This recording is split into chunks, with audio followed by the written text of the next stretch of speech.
Welcome to CMED. Welcome back, and welcome to people who hasn't been to a CMED.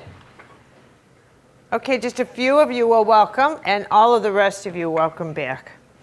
I'm going to start with a wonderful prayer. This is from The Cloud of Unknowing. Do you know this book? Yeah. How many of you are unfamiliar with The Cloud of Unknowing? Okay.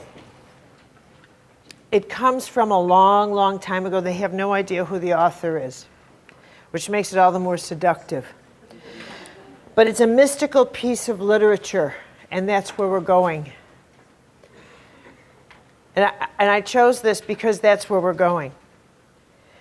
The success of your spiritual journey depends on ceaseless efforts to pierce with the sharp dart of your longing love the cloud of unknowing that is between you and God, your God.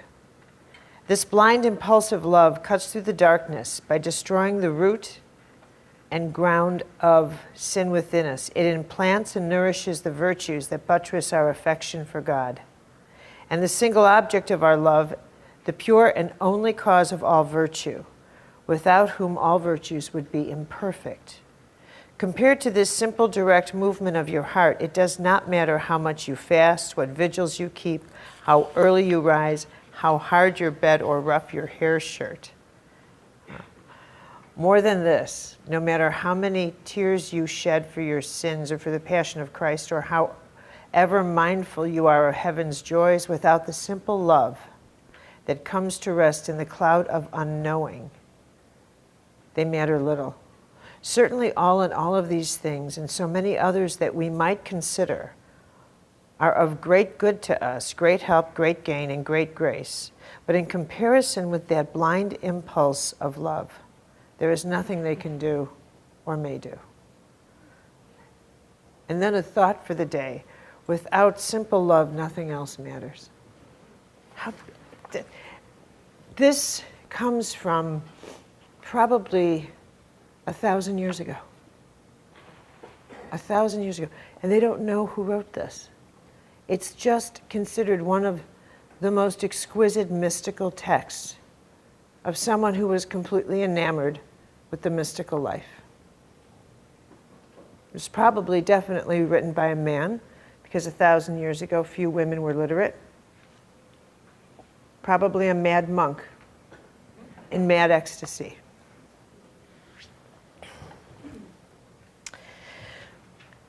I want to, I'm very excited about this particular workshop. I've never taught it before. You're my guinea pigs. In putting together my notes for this workshop, I spent an enormous amount of time organizing this workshop, and I was saying to some of the people yesterday that I have to almost warn you that I didn't work out ahead of time the wows and the ahas that might strike me. Because it's not good. It's really not good. Because there's something about this material that is very seductive to me. I don't know how it's going to hit you, but I'm enamored with some of the ideas, because as I put it together on the mystical laws, I know how enchanted I am by this. But then as I started to, and I saw a greater pattern, I realized that if I had done all of the research that I did after I put the workshop up on the website, which was a long time ago, I think I might have titled it Thriving in the Emerging Intuitive Society. What you need to know. Why you need to know the mystical laws in order to thrive and live well in the emerging intuitive society. What you need to know in this emerging intuitive society. How to maneuver in this emerging intuitive society. This emerging intuitive spiritual society. the laws that are becoming animated. So it's not just the mystical, it's the mystical laws of God, but the fact is, this is the territory that is taking charge of the theater of life. So, before I begin, I'm going to tell you how the day's going to end, and that's with a presentation, since this is Earth Week, by a new author on the front, who's also a CMED student, and that's Ellen Gunter. Her new book, Reunion, How We Heal Our Broken Connection to the Earth. Stand up. Take a bow.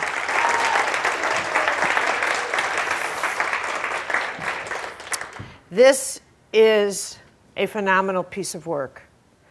And I know that Ellen has worked a long time, a very long time, on this masterful piece of work. And I'm not just saying that because she's in this room.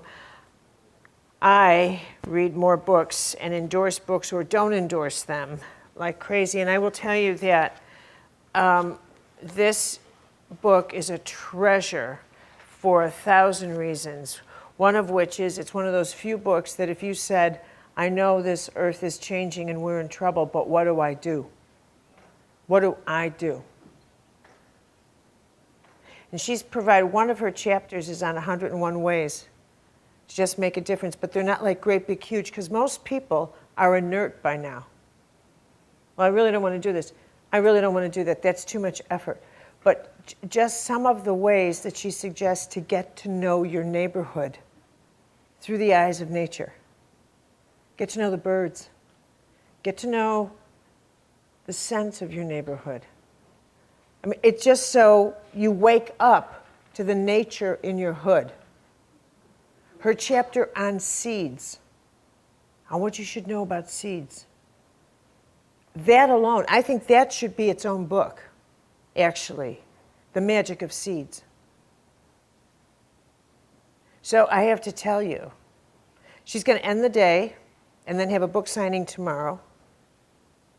So we're honored to have her. Okay, in we go.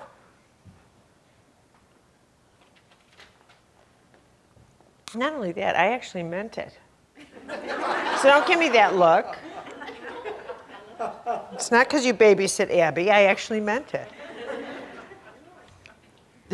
They're also two of my best friends. They babysit my dog. But I actually meant it. Okay. What are mystical laws? The way I like to start a workshop is to present a great big huge picture and then narrow it down so that you have a sense of what's going on in the whole hugeness and how it affects you, and why this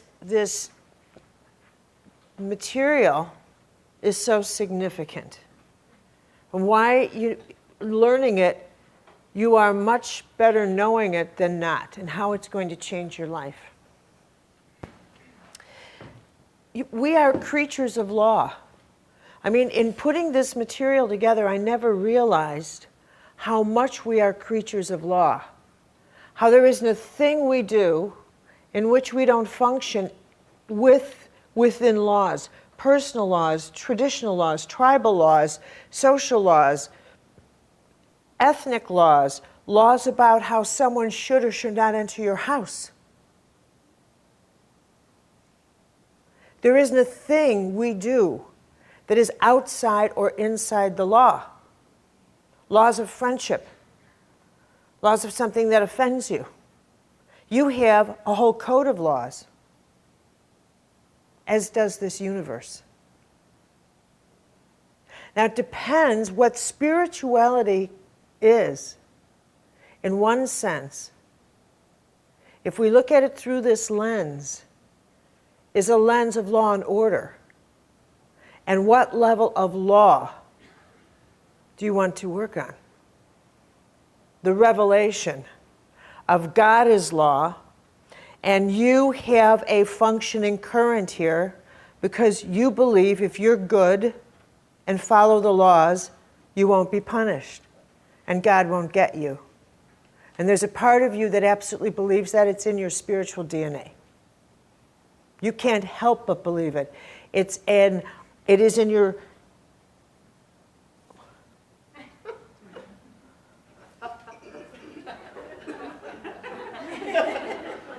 Gentlemen, okay, we have a Houston. Invisible act of something. Okay. Well, okay, I'll just... It will appear. It will be all me until then. You will use your imagination as we think about where the third chakra is, second and first, where you have located in you gobs of laws that are simply there, pulsating. DNA, these are laws that just function. Well, there you are, my hero. Thanks so much, Jerry. It's all my fault. Well, it's a good thing. It's a good thing I'm the calm person, evolved personality I am now. Thanks, Jerry. It's early. And Mercury. Bitch.